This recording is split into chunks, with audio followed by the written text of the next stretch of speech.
नमस्ते साथीहरु, तपाईहरुलाई स्वागत छ फेरि पनि सजिलोकिचन च्यानलको अर्को एउटा भिडियोमा।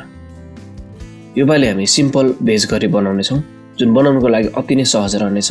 करेला, चिप्ली भेन्डी र आलु राखेर दामीसँग तयार गर्ने छौं। यो रेसिपी तपाईहरुको बीचमा शेयर गर्दै छु। यसको लागि चाहिँ मैले करेला, चिप्ली भेन्डी अनि आलुलाई लाम्चो गरेर सफा गरेर काटेर राखिदिए। त्यसपछि एउटा कराईमा तोरीको तेललाई राखिदिने। तेल राम्ररी तातिएपछि अलिकति मेथी, सुकेको खुर्सानी र प्याज यसरी राख्ने अनि यसलाई मिलाएर चलाइदिने।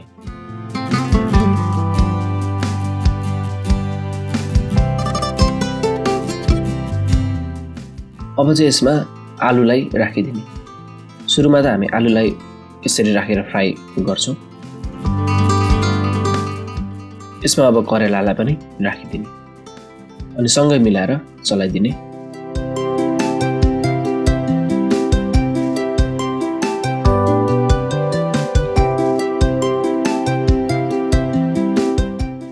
यसलाई चेक गर्दै चलाउँदै तयार गर्दै पनि राख्नुपर्छ।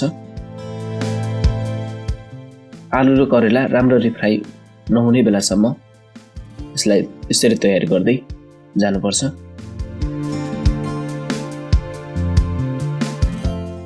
करेला आलु राम्ररी फ्राई भयो अनि चिप्ली भेन्डीलाई राखिदिने अनि यसलाई पनि मिलाएर यसरी चलाउने।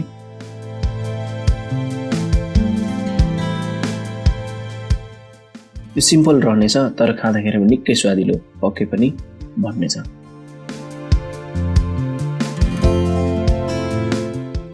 यसरी भेन्डी पनि हल्का फ्राई हुन थालेपछि टमाटरलाई राखेर चलाइदिने।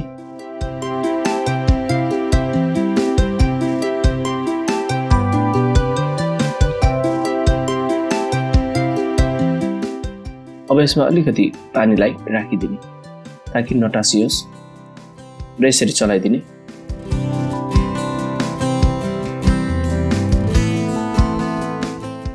अब अलिकति बेसारलाई राख्ने अनि धनियाको धुलोलाई यसरी मसलाको रूपमा राखिदिने अनि मिलाएर चलाइदिने।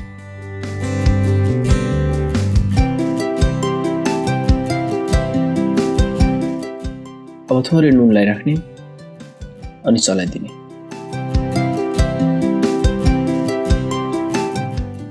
मसलाहरू राम्ररी पाक्ने गरी यसरी चलाउँदै तयार गर्ने। हल्का ग्यासको फ्लेम सानो गर्दै यसरी मसलालाई पकाउने।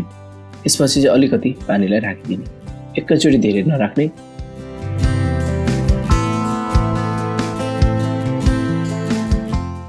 र यसरी मैले चलाउँदै तयार पनि गर्दै रहेँ। अब चाहिँ यसमा हरियो खुर्सानीलाई राखिदिने अनि चलाइदिने।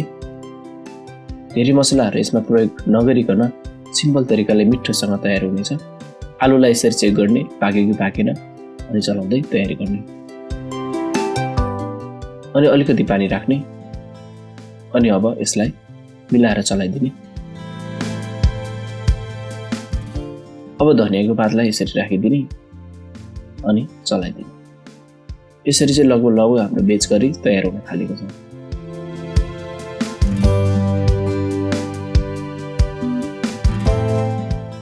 अब यो भेज करीलाई मैले यसरी निकालिदिएँ अनि यसरी सर्भ गरिदिएँ।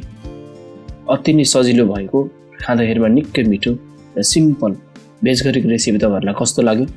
यदि मन पर्यो भने यो भिडियोलाई लाइक, शेयर, च्यानललाई सब्स्क्राइब गर्नु भएको छैन भने सब्स्क्राइब गर्नुहोस्। फेरि मिल्नेछौँ अर्को नयाँ र मिठो नेपाली रेसिपीहरुको साथमा।